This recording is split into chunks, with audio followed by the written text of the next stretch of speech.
சென்னை பல்லாவரம் பேருந்து நிலையம் அருகே கிறிஸ்தவ பொது கல்லறைக்கான இடம் வழங்க கோரி 300க்கும் மேற்பட்ட சபைகளைச் சேர்ந்த போதகர்கள் கலந்து கொண்டு கவன ஈர்ப்பு பொதுக்கூட்டத்தை நடத்தினர். சென்னை பல்லாவரம் பேருந்து நிலையம் அருகே பல்லாவரம் கிறிஸ்தவ பொது கல்லறை கூட்டமைப்பு சார்பில் கவன ஈர்ப்பு பொதுக்கூட்டம் நடைபெற்றது. இதில் பல்லாவர வட்டாரத்தைச் சேர்ந்த 300க்கும் மேற்பட்ட சபைகளைச் சேர்ந்த போதகர்கள் கலந்து கொண்டனர். இப்பகுதியில் செயல்பட்டு வரும் சபைகளில் 1.5 லட்சத்திற்கும் அதிகமான உறுப்பினர்கள் உள்ள நிலையில் கல்லறை இடங்கள் நிரம்பி வழிகின்றன. இதனால் ஒரே குழியை மீண்டும் தோண்டும் அவல நிலை நீடிக்கிறது. கடந்த 20 ஆண்டுகளாக கல்லறை நிலம் கோரி மனுக்கள் அளித்தும் தீர்வு கிடைக்கவில்லை என குற்றம் சாட்டினர். இதில் கல்லறைக்கான இடத்தை உடனடியாக ஒதுக்க வேண்டும் உள்ளிட்ட 6 தீர்மானங்கள் நிறைவேற்றப்பட்டுள்ளது.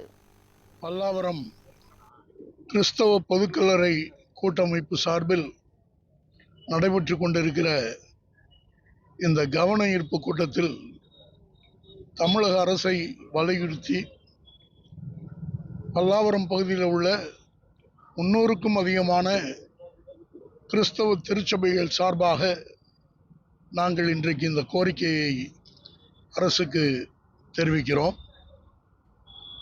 ஏறக்குறைய 40 ஆண்டு காலமாக இந்த பகுதியில் எங்களுக்கு முன்னோடிகளாக வாழ்ந்த பல போதகர்களும் எழுப்பிய குரலுக்கு இதுவரை எந்த தீர்வும் கிட்டாத நிலையில் இன்றைய தலைமுறையும் அதே சஞ்சலத்தோடும் வேதனையோடும் நாங்கள் தமிழக அரசை அணுக வேண்டிய கட்டாயத்தில் இருக்கிறோம் என்கிற நிலையில்தான் இன்றைக்கு திருச்சபை போதகர்கள் தெருவுக்கு வந்திருக்கிறார்.